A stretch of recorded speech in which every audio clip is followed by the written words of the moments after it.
Welcome to my personal favorite upper body series. Set 5 to 10 1-minute interval timers depending on how much upper body you want.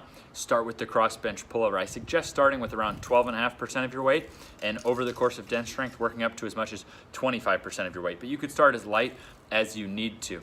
You want to get a position where your arms can freely go backwards. So you can't be scooted too far this way, but if you scoot too far that way, you might tip over. So your shoulder should be on the edge of the bench, leaving your arms free. Now you're going to lower that dumbbell down. If it hits the floor, that means you need to drop your hips more. You don't want to lift the hips and avoid the stretch. So you want to go down just close to the ground so that you're getting the full weight pulling, and we're actually working scientifically to reduce the effects of sitting, which I do a ton of. That's why this is my personal favorite. Now, as soon as we finish 5 reps there, you want to do the opposite.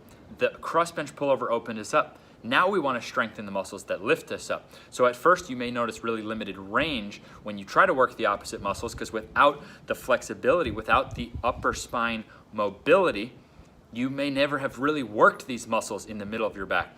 These are called the trap 3. These are your traps, you know, the muscles up here. They're shaped like a trapezoid, and they have 3 rows. So you may think you feel this in your lower back. You're probably feeling the connection of those lower traps into your lower back muscles. So I suggest starting here with just your body weight, about a 45-degree angle, and you're gonna do 5 reps, trying to count to 5. Maybe it'll really end up 3 or 4 seconds when you're like 1, 2, 3, 4. So you don't have to hold a strict timer on yourself on those 5 seconds, but you're getting a 5 count in your head every rep, trying to get, without letting your elbows bend at all, trying to get those hands as high as you can in the air.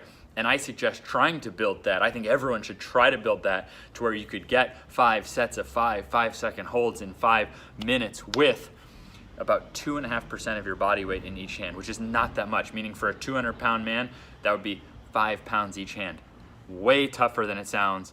My personal favorite upper body series, scientifically reducing the effects of sitting, reducing chances of shoulder surgery, reducing chances of neck pain. I've put those studies in the description of this video so you can look at them. And then something that there hasn't been a study on, but which myself and others have noticed, is that the better we get at this stuff from an upper body perspective, we find a little bit of extra lift when we try to jump.